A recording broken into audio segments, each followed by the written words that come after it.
Bonjour et bienvenue dans ce nouvel épisode d'Advocate. Je m'appelle Valentin Tonti-Bernard et j'ai décidé de créer ce podcast pour vous permettre de découvrir la vraie vie des avocats. Quel est leur parcours, quelles sont leurs activités, mais surtout et encore, quel est leur business. Anomia, c'est un cabinet de conseil en stratégie exclusivement dédié aux cabinets d'avocats. Notre objectif est de permettre aux avocats d'atteindre leurs ambitions en utilisant les méthodes de l'entreprise appliquées à la spécificité des cabinets d'avocats. Et concrètement, ce qu'on fait, c'est de la formation business, du coaching business ou encore des missions de conseil en stratégie à l'intérieur des cabinets. Aujourd'hui, dans ce nouvel épisode du podcast, j'ai le plaisir de vous faire découvrir ma conversation avec Maître François Legras. François est avocat associé et même fondateur du cabinet Archello Avocat. Il intervient en droit du travail et au sein de ce podcast, il vous racontera son parcours, son choix de créer sa structure, ses manières d'aller chercher et de développer de la clientèle, et aussi sa façon de manager. Je ne vous en dis pas plus et je vous laisse découvrir ma conversation avec Maître François Legras. Si ce podcast vous plaît, n'hésitez pas à mettre 5 étoiles sur Apple Podcast, à commenter, à partager, à en parler autour de vous.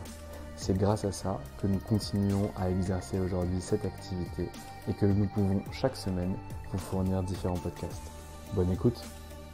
Eh bien écoute, bonjour François Gras, je suis ravi de te recevoir dans les locaux d'Anomia pour ce nouveau podcast. Alors tu m'as été recommandé par mon salarié qui est arrivé il y a 2 semaines et quand il me recommande quelqu'un, on prend immédiatement parce que c'est assez rare qu'il le fasse, que même les autres le fassent, donc c'est que tu dois être quelqu'un d'exceptionnel. En discutant avec toi, je me rends compte que c'est le cas et on va pouvoir parler un petit peu de ton activité. Bonjour François Legras. Bonjour Valentin. Alors, la première question est toujours la même. François, qui étais-tu avant de devenir avocat ? Alors j'étais un étudiant assez fêtard qui pensait qu'il allait réussir ses examens, en prenant des coups au bar, très honnêtement. Donc ça a été les 3 premières années de faculté. Et puis après, j'ai connu le droit du travail. À l'université, ça m'a à la fois passionné et intéressé tout simplement, parce que je trouvais que c'était une problématique assez existentielle, quelles sont les relations de travail et comment elles fonctionnent, et quelles sont les solutions juridiques en fait qui existent. Et donc là, je me suis un peu plus cantonné au droit plus qu'aux sorties. Et donc j'étais à Paris 1 et j'ai fait mon cursus à Paris 1. En droit du travail, puis après en droit de la protection sociale. Le DTPS, c'est ça DPSE, ouais. DPSE, ok. Ouais, et puis après j'ai fait le FB, j'ai fait un master en apprentissage, donc j'étais pendant 1 an dans un cabinet qui s'appelle Flichy Granger Avocat. Ouais. Et ça m'a confirmé ma volonté d'être avocat aujourd'hui en droit du travail. Ouais. Très clair. T'as des avocats dans ta famille. Pourquoi t'as voulu faire du droit à la base ? Alors, du côté de mon père, c'est plutôt une famille de restaurateurs, okay. Mais avec un père qui était conseiller prud'homal, qui l'a été pendant assez longtemps, et donc qui me parlait beaucoup de ça. Et je trouvais ça assez intéressant, en fait, les affaires qu'il rencontrait au conseil de prud'homme. Parce que c'est de la vie humaine et en fait on voit à la fois du déchirement, du divorce, de la relation professionnelle, et ça m'a toujours interrogé et intéressé sur comment la problématique démarre et comment on la résout. Et du côté de ma mère, effectivement, il y a beaucoup d'avocats, mais pas en France, plutôt en Allemagne. Voilà. Très clair. Ma mère est allemande. Et du coup, est-ce que tu as développé une petite spécialité en droit du travail franco-allemand ? Même pas. Même pas, je suis pas allé jusqu'à là, parce que je parle allemand, ou je parlais allemand surtout, je le comprends, mais je ne l'exerce pas et je ne l'écris pas. Voilà. Très clair, ça va. Donc finalement, tes premiers stages, tu les fais chez Flichy, même plus qu'un stage, tu fais un apprentissage. Qu'est-ce que tu découvres au sein de ce cabinet ? Qu'est-ce qui te plaît ? Qu'est-ce qui te plaît pas ? Qu'est-ce qui te fait finalement passer le barreau derrière ? Alors, ce qui m'a intéressé, en fait, c'est déjà d'être dans une structure qui était très importante et qui l'est toujours aujourd'hui, avec une qualité de dossier qui était incomparable sur le marché. Une analyse des associés que je trouvais très intéressante. J'ai eu la chance en fait d'être dans une équipe donc en protection sociale là-bas, et qui me permettait d'intervenir en support du droit social pur des autres équipes. Et ça, je trouvais ça assez intéressant parce que je voyais des visions un peu différentes des avocats et des collaborateurs ou associés. Et donc ça m'a assez intéressé.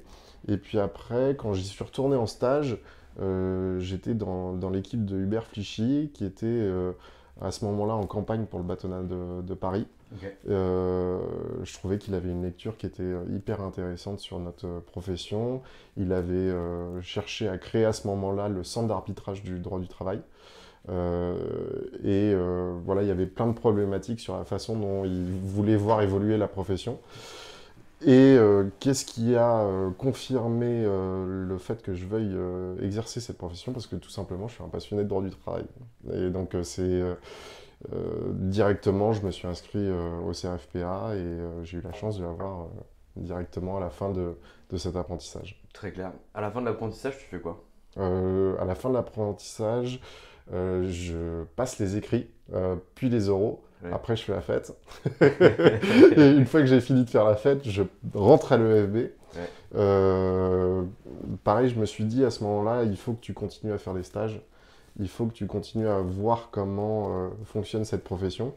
Donc en faisant toujours un stage en alternance chez Flichy, puis après dans une banque, puis après dans un autre cab, donc CMS Francis Lefebvre, et toujours en protection sociale, pure, en me disant, le jour où j'exercerai le droit social, j'aurai cette plus-value de protection sociale, mais ça ne sera pas forcément ce que je mettrai en avant, et c'est pas ce sur quoi je veux exercer à 100% de mon temps. Parce qu'il y a quand même très peu d'avocats qui maîtrisent réellement la protection sociale. La protection sociale, ça fait peur, c'est compliqué, ça touche à énormément de choses. Est-ce qu'aujourd'hui, tu vois que c'est un avantage concurrentiel de pouvoir maîtriser ce genre de choses? Alors, c'est un avantage parce qu'on me pose de temps en temps des problématiques Ouais. et que c'est toujours important de comprendre dans les négociations, parce que j'interviens beaucoup pour des cadres et cadres dirigeants. C'est intéressant de comprendre quelle est la philosophie de nos cotisations de sécurité sociale, de nos charges sociales tout simplement, et de l'expliquer au client qui ne comprend pas forcément Je te comment on garderai à passe la fin du podcast. et comment on passe du brut au net. Et ça, vraiment, il a des difficultés à le comprendre. Et puis après, de voir comment vont fonctionner ces régimes de retraite, de prévoyance. Enfin, c'est quelque chose qui est assez flou pour les collaborateurs, pour les employeurs également. Et par contre, je ne suis pas voilà, un précurseur dans le domaine. Il y a des cabinets qui sont ultra spécialisés, bien plus compétents en la matière et qui ne font que ça. Et je comprends qu'on fasse que ça. Mais on est très peu, en fait, à la base, à avoir ce cursus en protection sociale. Moi, j'identifie un cabinet d'avocats qui travaille pas mal sur les systèmes de rémunération et les choses comme ça. C'est le cabinet Avanti Avocat. Ouais. Je sais pas si Oui. ça te parle, mais qui bosse beaucoup sur ces questions. Et j'ai rencontré Jean de Calbiac ou de Tolbiac, je Calbiac, tout le temps ouais. sur son prénom, à chaque fois il me tue. Et je lui dis, mais tu sais, c'est dingue. On est allé voir notre expert comptable, on est allé voir des fiscalistes, on est allé voir plein de gens. On n'est pas capable de nous dire, et c'est que ça doit être complexe, hein, je dis pas que c'est de leur faute qu'ils sont pas bons, etc., mais c'est que ça doit être super dur par rapport à ce qu'on cotise aujourd'hui en tant que dirigeant de SAS, ce à quoi on aura le droit en termes de retraite, à quoi ça correspond, nos différentes lignes sur nos bulletins de paie par rapport à où ça va. Et je trouve que c'est un truc de dingue. C'est qu'en fait, même des spécialistes sur leur secteur ont du mal à pouvoir décrypter ce genre de choses. Bah, en fait, c'est une question où il faut dire que c'est pas quelque chose qui a été préoccupant et où les personnes s'en sont préoccupées. Ouais. Et enfin, en tout cas, c'est mon sentiment.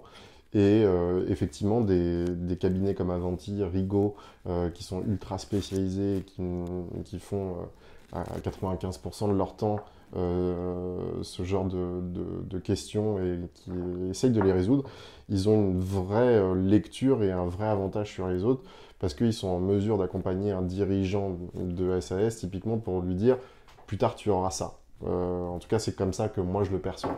Et ils ont une lecture sur les optimisations sociales et fiscales qui peuvent être qui est excellente et qui permet d'avoir une vision sur le long terme. Effectivement, en tout cas, ce qu'il faut dire, c'est qu'un dirigeant de SAS aujourd'hui, il aura difficilement la réponse par le biais de son expert comptable ou autre de ce qu'il aura au final quand il partira à la retraite. Tout comme moi aujourd'hui, je suis associé et gérant d'une CELARL. J'ai même pas posé la question à mon expert comptable parce que je suis pas sûr qu'il ait la réponse. Mais voilà, on s'en satisfait tous et on continue. Très clair. Donc finalement, on revient sur ton parcours parce que c'est ça qui m'intéresse aujourd'hui. Donc tu as les écrits, tu as les oraux du CRFPA, tu fais la fête, tu rentres à l'EFB, tu refais un stage de 6 mois à Ceflichy, tu vas dans une banque et finalement tu finis en stage final chez CMS. Où est-ce que tu fais ta première collab? Je fais chez Actance, Ok. avocat, où j'y reste pendant 2 ans et demi dans une équipe, donc dans l'équipe de Émeric Sorel, qui est spécialisée dans les réorganisations et les restructurations. Pendant 2 ans et demi, j'intervenais ponctuellement sur des dossiers avec des plans sociaux qui étaient mis en œuvre et des problématiques voilà, de transfert d'entreprise. Et après, mon souhait, ça a été d'aller dans un plus petit cabinet euh, pour un peu plus me confronter à ce qu'était notre profession d'avocat et Ok. voir comment elle était gérée. La relation client, également les questions de facturation. Il y a une proximité qui est plus grande entre les associés d'un petit cabinet et leurs collaborateurs.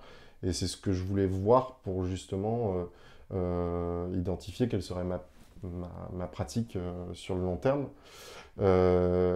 Après, je suis passé par un petit cabinet qui s'appelait KMB. Et après, j'ai été dans un cabinet pendant 2 ans qui s'appelle Picard Avocat, qui est un cabinet d'avocats spécialisé pour le monde associatif et donc qui fait du droit du travail pour les employeurs dans le milieu associatif. Donc quelque chose qui était très particulier, très intéressant. Pareil, ça m'a permis de me confronter à une autre pratique. Ouais. Donc j'ai beaucoup bougé, mais en même temps j'ai vu beaucoup de choses, beaucoup de pratiques différentes, ce qui m'a permis de me dire ça m'a plu, ça m'a pas plu dans les différents cabinets. C'est pas parce que ça m'a pas plu que c'était une mauvaise chose, Ouais. mais ça m'a pas plu parce que je me suis dit que c'était pas comme ça que je voulais l'exercer. L'année dernière, j'ai décidé de créer mon cabinet pour justement essayer de rassembler ce que je souhaitais pour les clients du cabinet. Une dernière question avant qu'on passe à ton cabinet, ton exercice, ton activité. Donc du coup, tu passes par différents cabs. Tu fais un apprentissage chez Flichy, tu retournes en stage alterné chez Flichy et tu ne vas pas en collab chez Flichy. Comment ça se fait? Alors comment ça se fait j'ai eu la possibilité d'aller chez Flichy dans une équipe ATMP Hmm. pour des gens. Ça t'intéressait pas les masses, quoi. C'était pas forcément ce que je souhaitais, mais C'est c'était accident de clairement. travail, maladie professionnelle. Ouais, c'est ça. Donc c'est une équipe qui est une des meilleures sur le marché également, mais j'avais l'impression de m'ultra spécialiser dans cette problématique. Et peut-être qu'au fond de moi, j'avais toujours cette envie de créer mon cabinet et me dire, si je m'ultra spécialise, peut-être que ça sera problématique de me vendre. Alors ça peut paraître contradictoire, Non, c'est vrai. mais je me suis dit, il y a peut-être ce sentiment d'usurpateur, de quelle est ma place dans cette profession. Et on se dit, il y a déjà des gens qui sont ultra compétents. J'ai cette connaissance, j'ai cette plus-value, mais je n'ai pas pour objectif de concurrencer les gros cabinets. Et donc, je n'avais pas forcément envie d'être ultra spécialisé en tant que collaborateur dans un cabinet comme Flichy-Granger. Pour autant, les problématiques étaient très intéressantes et j'y ai beaucoup réfléchi. Tu crées ton cab à peu près à la 8e année de bar, ou c'est 7e, 6 ans. 6e année, pardon, excuse-moi, 6e année de bar. Je suppose que tu le crées pas du jour au lendemain en te réveillant un matin en te disant ok, maintenant je vais poser ma plaque et je vais bosser. Je suppose que tu as commencé à développer ta clientèle et que tu l'as fait tôt. Est-ce que tu peux un peu nous en parler? Comment tu l'as fait? Pourquoi tu l'as fait? Qui est-ce que tu as décidé de cibler? Comment tes premiers dossiers sont arrivés? Alors, j'ai commencé dès ma première année de collaboration, euh, par le biais de mon entourage, Ouais. où j'avais des amis qui avaient des ruptures de contrat de travail, et donc je les aidais à négocier leur départ. Ça a commencé donc par des petits dossiers, puis après ça s'étend parce qu'ils parlent également à leur entourage, et donc ça s'étend de cette manière-là. Mais j'ai commencé dès le début à intercaler mes dossiers de collaborateurs, enfin mes dossiers perso quand j'avais le temps, hein, entre midi et deux et le soir et éventuellement le week-end. Et puis au fil de l'eau, ça a augmenté, ça a augmenté. Et puis après, on rencontre des bonnes personnes. Non pas que les précédentes étaient de mauvaises personnes, mais on rencontre des bonnes personnes. En tout cas, celles qui m'ont permis aujourd'hui de créer le cabinet tel qu'il est. Moi, j'étais quelqu'un de... Enfin, je suis quelqu'un de très prudent. Ouais.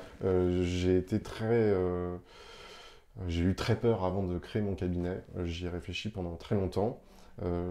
Et puis, au bout d'un moment, je me suis dit, non, mais c'est finalement mes clients que j'ai aujourd'hui, mes dossiers perso que j'ai aujourd'hui, qui vont me permettre de le créer. J'ai un entourage avec des entrepreneurs et qui n'ont pas cette crainte-là, parce que c'est pas quelque chose qu'on apprend à la fac, qui m'ont dit mais lance-toi, en fait, t'es jeune, au pire tu te plantes et tu rebondis dans une collaboration quelconque, ou alors tu fais tout à fait autre chose, mais tente-le maintenant, c'est le moment. C'est ce que j'ai fait et je ne le regrette pas du tout. Très clair. Est-ce que tu peux nous parler un petit peu, donc tu nous as parlé de ton développement, tu as finalement utilisé ton cercle proche dans un premier temps, puis par le développement, la chance aussi, puisqu'on a tous besoin de chance. Tu as rencontré la bonne personne qui aujourd'hui t'a permis de créer ton cab. Est-ce que tu peux nous parler, juste avant la création de ton cabinet, du rapport entre ta rétrocession et le chiffre d'affaires perso que tu faisais? C'était quoi?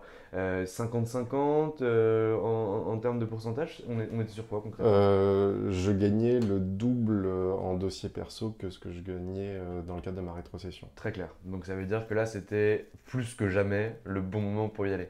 Je pense. Et donc, comment tu réfléchis finalement ce projet de création? Tu nous expliques que tu y réfléchis pendant longtemps. C'est quoi les questions que tu te poses pour finalement créer ce cabinet?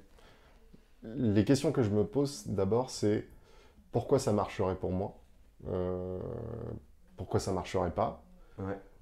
Est-ce que les dossiers perso que j'ai, parce que c'est pour des institutionnels et notamment pour une organisation syndicale de cadres, est-ce que je vais les conserver si je reste collaborateur parce que je n'aurai pas forcément le temps de traiter ces dossiers?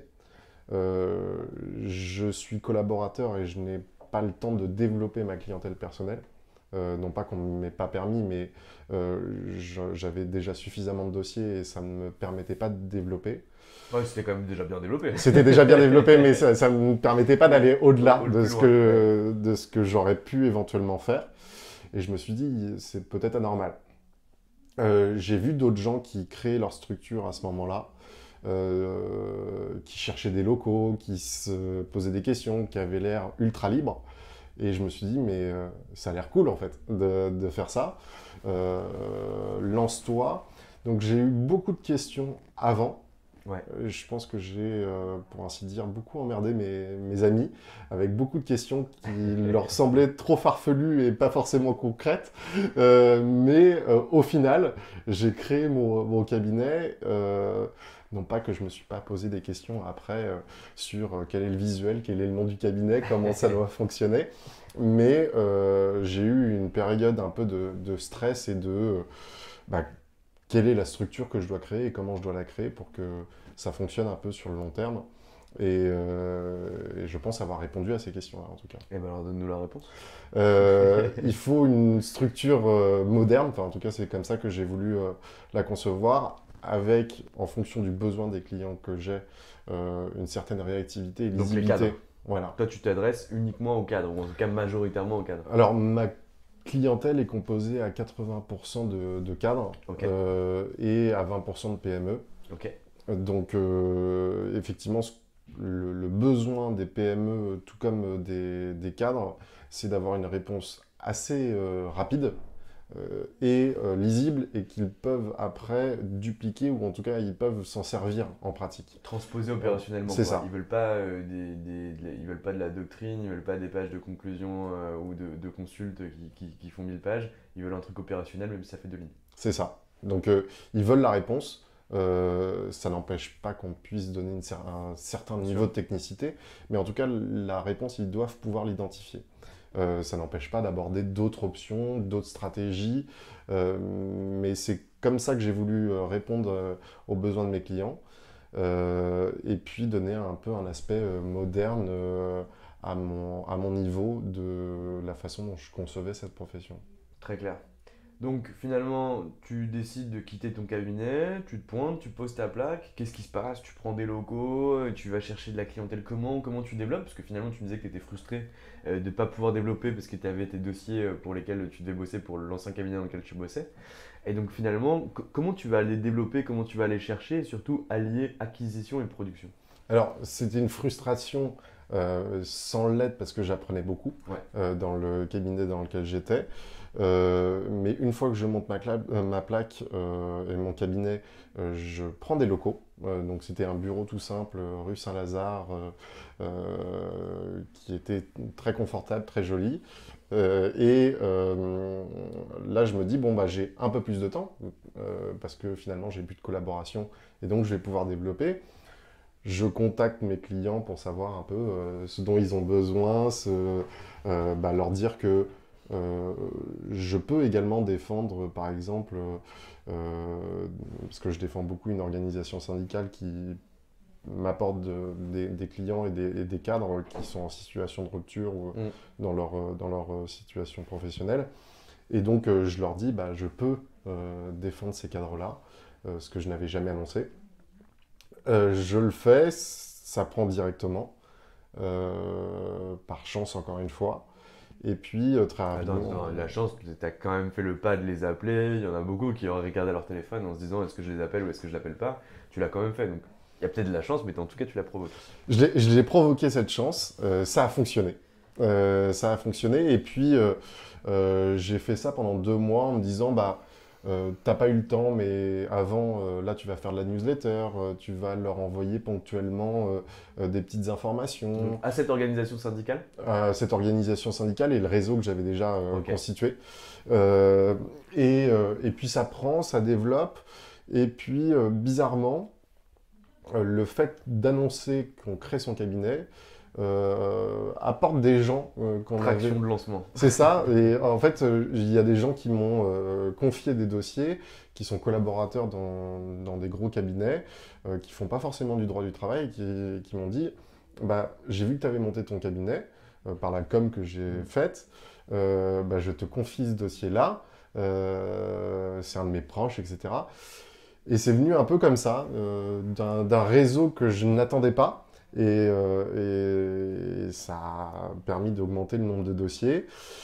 Puis après, j'ai arrêté de développer parce que je me suis dit, je n'ai pas le temps, tout seul, de développer les dossiers que j'ai. Et puis, j'ai recruté un collaborateur, enfin une collaboratrice. Donc, au bout de 2 mois, j'ai commencé des entretiens. Et elle est arrivée, ma première collaboratrice, en septembre 2021. Comment tu l'as recruté? Ça m'intéresse. Parce qu'aujourd'hui, on sait que c'est un énorme problème pour les cabinets d'avocats. Déjà, de réussir à faire venir des profils, de pouvoir les intéresser. En plus, toi, tu as des avantages. C'est que finalement, bah, tu as une relation proche avec ta collaboratrice ou avec ton collaborateur. Tu vas pouvoir le former plus rapidement. Mais tu as aussi des désavantages. C'est qu'en termes de rétrocession, tu me le diras après, peut-être que je me trompe, mais tu ne peux pas t'aligner sur les plus gros du marché. Et en plus, tu n'as pas, entre guillemets, ce tampon-là. Donc, comment tu as réussi à les faire venir à toi? Alors, comment ça s'est passé? J'ai publié une annonce sur LinkedIn et Village de la Justice. Ouais. Une personne a répondu, je pense plus pour faire un test, de savoir euh, comment elle allait présenter en entretien. Ouais. Et cette personne-là était dans un gros cabinet, et elle a dû parler de l'entretien qu'elle a eu avec moi à ses co-stagiaires. Mm. Et ça a dû voilà, faire tilt dans la tête de ma collaboratrice actuelle. Et après, j'ai essayé de me placer en termes de rétrocession sur ce que j'avais connu quand j'ai commencé. Je n'ai pas voulu commencer à l'UJA, j'ai fait un peu plus. Normal, ouais.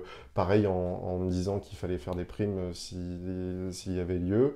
Et j'ai essayé également de me dire, quel est ton plus, quel est ton apport pour toi en tant que petite structure, c'est éventuellement d'offrir une qualité de vie, ça c'est la première chose, et une proximité avec l'associé, et ensuite de se dire, je peux évoluer dans cette structure et je peux m'y inscrire sur le long terme. Donc j'ai réfléchi un peu à un mécanisme de rétrocession et d'apport de clientèle qui était attractif.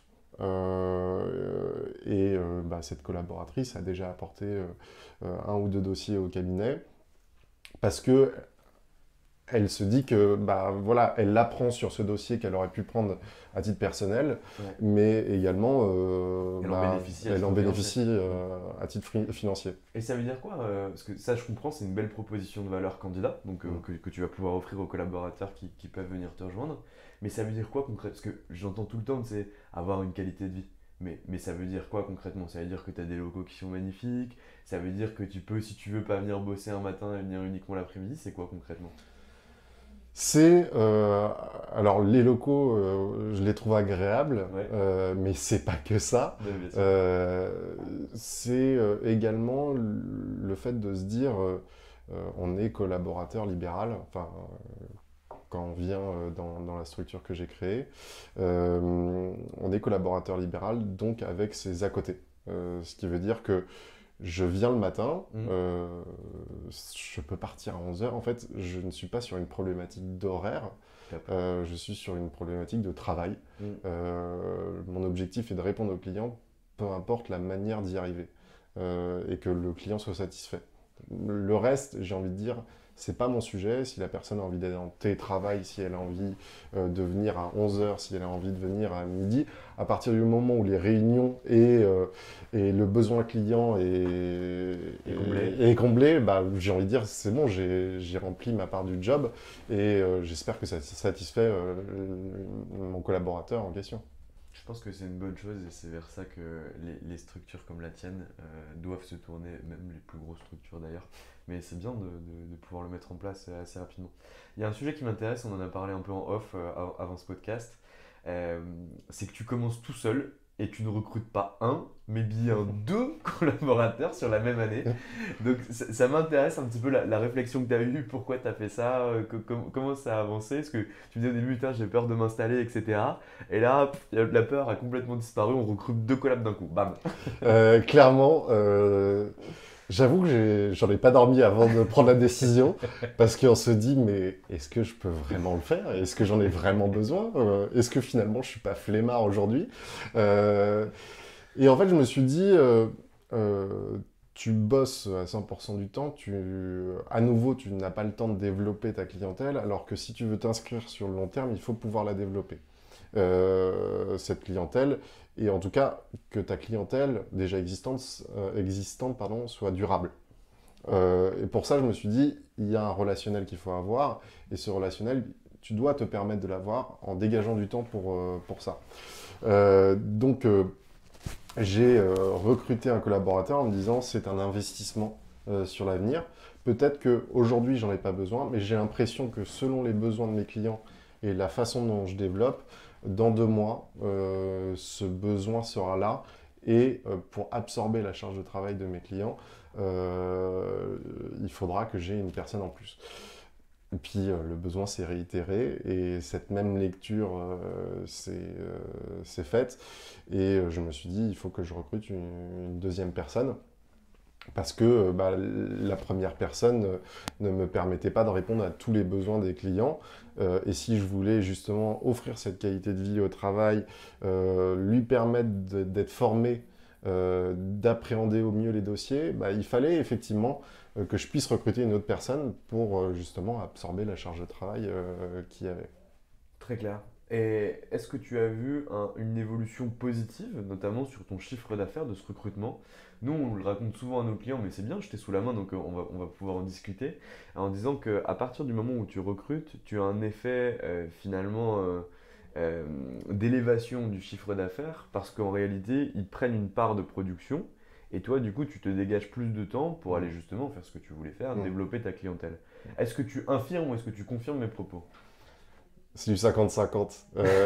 Et pourtant, tout à l'heure, je disais que c'était important d'avoir une réponse lisible et construite vis-à-vis du client. C'est du 50-50. J'essaye encore de produire parce que Ah non, pardon, je excuse-moi, j'ai peut-être mal posé ma question. Excuse-moi, François. Après, ça, j'entendrai sur la Ouais. production et l'acquisition. Mais est-ce que lorsque tu as recruté tes collaborateurs et qu'ils sont arrivés au sein de son activité, est-ce que tu as eu une augmentation du chiffre d'affaires corrélativement à ces embauches? Oui. Très clair. Ok. Et donc, du coup, vas-y, en termes de prod et d'acquise, je suis pas là. Donc, moi, ce que je me suis dit, c'est que il était important pour moi de développer. J'aime bien cet aspect de développement de clientèle.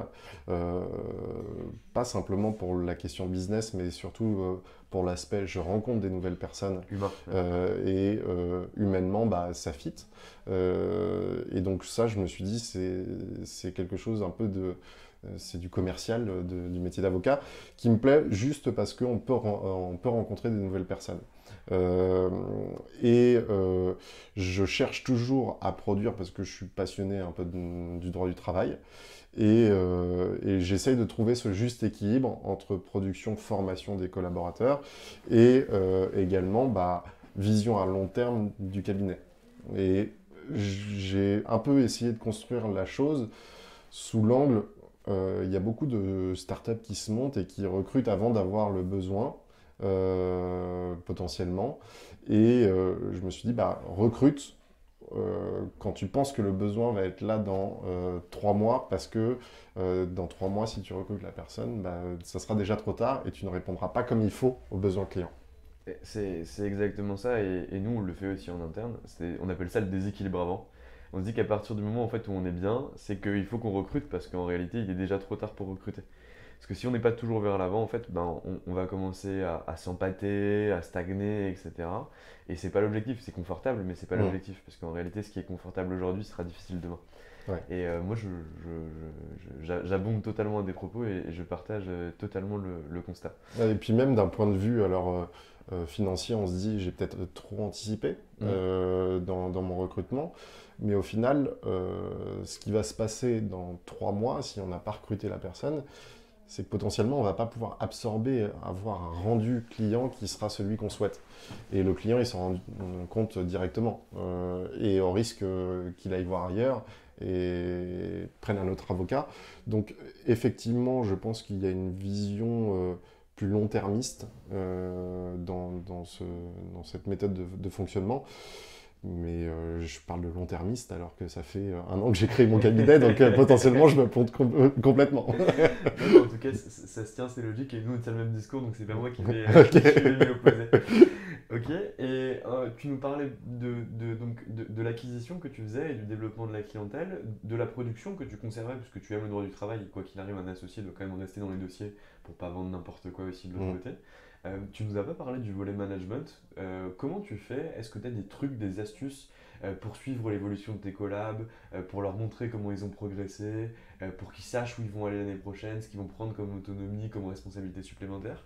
Est-ce que ça, c'est des choses sur lesquelles tu as déjà planché, ou on est encore trop tôt dans la création de ton cab et tu n'y es pas encore? J'ai pas planché sur toutes les problématiques gestion et management des collaborateurs. Ok. Je l'admets complètement. La seule chose sur laquelle je me suis clairement positionné, c'est tenter de former les gens euh, pour que justement ils évoluent le plus rapidement possible. Ne pas attendre 1 an pour faire un retour à un Ouais. collaborateur sur les problématiques éventuelles qu'il peut avoir sur tel ou tel aspect. Ne pas attendre 1 an également pour lui dire que c'est bien. Mais ça, le faire au fil de l'eau. Parce que je pense que un collaborateur, quand il commence, il a besoin d'entendre ce qui se passe bien, ce qui se passe mal. Et c'est pas parce qu'on dit des choses mal que ça remet tout en question, mais il est important de suivre cette évolution parce que la première année de collaboration est très très difficile, psychologiquement, professionnellement, parce qu'on découvre un métier en fait, et la façon de le gérer au quotidien. Donc moi, ce que je me suis dit, c'est en tout cas être présent sur ces aspects-là et dire quand c'est bien, dire quand c'est pas bien et montrer ce qu'il faut faire éventuellement pour s'améliorer. Moi j'aime bien la méthode au fil de l'eau, mais je trouve qu'il faut aussi avoir des points qui soient. Moi je l'ai fait de façon hebdomadaire, après je sais que Mm. ça fait peur à beaucoup d'avocats, Mm. mais un peu un point qui est sacralisé. Moi avec les deux collaboratrices les plus jeunes que j'ai, là j'ai un point le vendredi de Mm. 10h à 10h30 pour une et de 10h30 à 11h pour l'autre. Je sais qu'à ces moments-là, bah, en réalité, derrière, il n'y a rien d'autre qui peut se passer et qui peut arriver. Et parce qu'en fait, quoi qu'il arrive, je vais les voir, ça va avancer, etc. pour que je puisse faire trois choses avec elles, qu'on puisse voir ce qu'elles ont fait la semaine Mm. passée et les objectifs qu'elles se sont fixés pour la semaine d'après, qu'elles puissent faire des retours sur le Mm. management que j'ai eu auprès d'eux. Qu'est-ce qui s'est bien passé, qu'est-ce qui s'est pas bien passé, est-ce qu'on a loupé une info, est-ce que je me suis mal comporté un moment, ou est-ce que je les ai pas écoutées quand elles en avaient besoin, ou qu'est-ce qui s'est concrètement passé.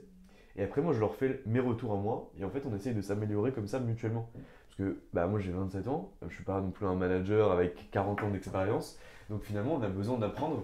Et je trouve que cette méthode fonctionne bien. Est-ce que ça, c'est des choses enfin, sur lesquelles tu as déjà réfléchi ou que tu fais peut-être même sans le formaliser mais... Alors, je le formalise pas autant, Ouais. mais j'essaye de faire en sorte, en tout cas, qu'on puisse me parler et qu'on puisse me dire les choses si on a besoin de me les dire. Il y a une certaine proximité aussi dans l'âge par rapport à mes Ouais. collaborateurs. J'ai pas 25 ans de barreau, où on peut se dire qu'il y a un écart de génération. Peut-être qu'il y a un écart de génération, on ne connaît pas tous les mêmes musiques et on n'est Ouais. pas fan de la même chose, mais pour autant, ce que je constate, c'est que potentiellement, elles se disent, il y a une proximité d'âge qui rend facile la discussion avec mon associé, et je me dis également la même chose de l'autre côté. Donc, c'est vrai que potentiellement, il y a des jours où on peut se dire, j'attends plus que la discussion vienne de l'autre côté, Ouais. et inversement. Je ne l'ai pas formalisé, c'est pas ancré dans le marbre, ce n'est pas ancré dans mon agenda Outlook, mais par contre, la discussion, elle peut se faire sur tout, et j'écoute aussi ce qu'on a à me dire. J'écoute ce qu'on a à me dire parce que le développement d'une structure, en tout cas telle que je la conçois, ça ne passe pas que par moi, ça passe également par les personnes qui composent ce cabinet, et donc la façon dont ils le voient aussi, parce que si on se regarde trop soi-même, la structure qu'on a créée soi-même, bah, potentiellement on oublie les regards extérieurs, alors que c'est les regards extérieurs également qui nous font grandir dans la profession. Carrément, et je partage le point à 200%. Parce qu'en réalité, t'as 12 heures ou 14 heures de travail si t'es un énorme bosseur dans la journée. Tu vois. Tu pourras pas le tenir toute ta vie, sauf si tu veux finir triste, gros et mourir à 60 ans. Mais en réalité, le seul développement qui est possible, c'est par la délégation, par l'association, par l'augmentation des effectifs, par l'automatisation ou quoi que ce soit, en tout cas pour les développements de départ. Après, on peut toujours décider de s'arrêter et se dire voilà, j'ai atteint 2 millions, c'est ce que je voulais faire, voilà, je ralentis la croissance. Mais honnêtement, on n'est pas des surhommes, on n'est pas capable de le faire et c'est quand même tellement mieux de pouvoir monter des projets avec des gens qui y croient, qui s'en saisissent à bras le corps plutôt que rester tout seul dans son coin à bûcher sur ses trucs. Clairement. Donc, Il y a un peu ce sentiment de partage qui est plus agréable quand même. ouais, je suis assez d'accord. Et alors là, c'est une question que moi j'aime pas trop avoir, mais du coup je vais te la poser, peut-être que toi Ok. tu apprécieras. Aujourd'hui, tu as créé ton cabinet d'avocat il y a un an, tu as déjà recruté deux collaborateurs, pardon.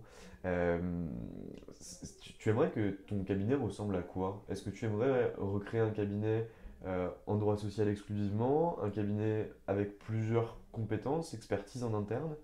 Un cabinet qui soit un cabinet de grande taille, comme par ceux chez qui tu es passé, chez Flichy, chez CMS ou d'autres, ou plutôt avoir un cabinet familial, ou je sais pas, tu as déjà réfléchi à ces questions? Je parle beaucoup pour te laisser réfléchir. Ouais.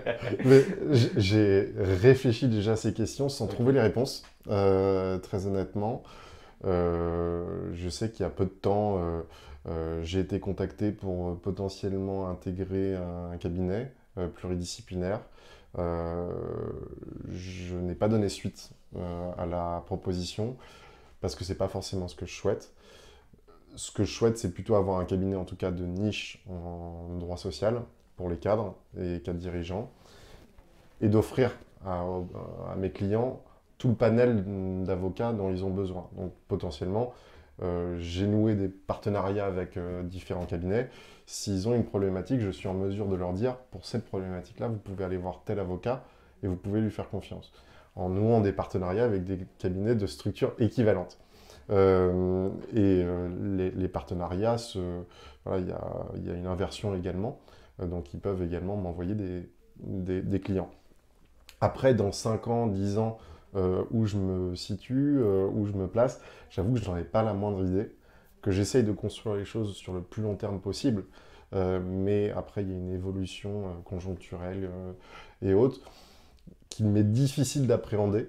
Même si voilà, je trouve qu'il est agréable d'avoir une structure assez familiale où les gens osent se parler et se sentent bien d'évoluer. Je n'ai pas la prétention de créer une structure ou de m'inscrire dans une structure qui a 80 collaborateurs. Voilà, déjà ça me paraît beaucoup aujourd'hui. Super, en tout cas j'aime beaucoup cette transparence. François, je t'ai pris pas mal de temps ce matin. Ma dernière question est toujours la même. Tu m'as dit que tu avais écouté un podcast, j'espère que tu l'as écouté jusqu'au bout. Oui. C'est ton moment, ton mot de la fin, à destination de tes collabs, de tes clients, de tes anciens patrons, de la profession, des jeunes, des étudiants, de qui tu veux. C'est un petit message pour toi que tu peux passer à la fin. Alors, je l'avais pas écouté jusqu'à ce niveau-là, le podcast que j'ai écouté, je dois avouer. En revanche, ce que je peux dire, c'est dans cette profession, en fait, tout est possible. On est certes très nombreux, mais tout est possible. Qu'il y a autant de clients qu'il y a de nouveaux avocats chaque jour.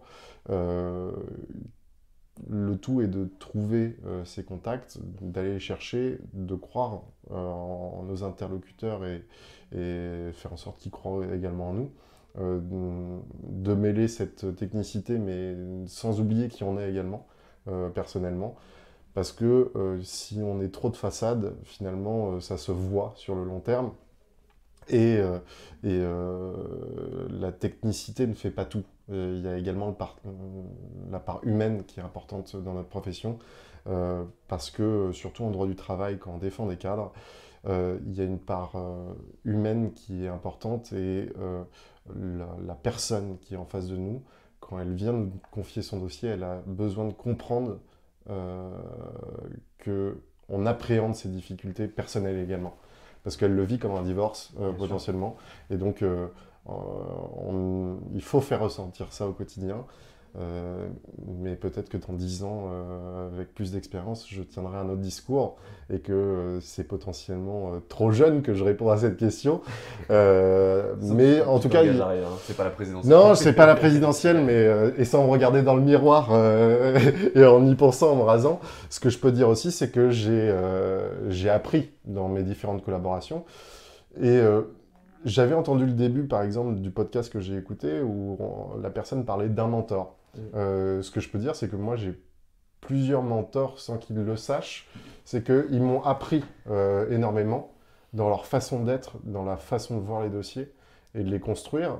Et ça, je pense que je le vis depuis le début de mon premier apprentissage jusqu'à la dernière heure de ma collaboration. C'est assez incroyable. Ok. Merci beaucoup François pour ces échanges. J'ai pris beaucoup de plaisir. Pour ne rien vous cacher, j'étais grave à la bourre. Et je me disais, mince, ce rendez-vous m'ennuie, etc. Et en fait, je suis super content de l'avoir suivi. Donc franchement, merci. Merci tant mieux. Tant mieux. Belle journée, bon courage pour la suite. Au revoir. Et voilà, c'est fini pour aujourd'hui. J'espère que cet épisode vous a plu. Pour découvrir tous les contenus qu'Anomia propose, vous pouvez vous rendre sur www.anomia.fr. Vous y trouverez des vidéos, des podcasts, des articles et également nos propositions de formation et d'accompagnement dédiées aux avocats, dédiées au business des avocats. Je vous souhaite une excellente journée et n'hésitez surtout pas à nous contacter. À bientôt.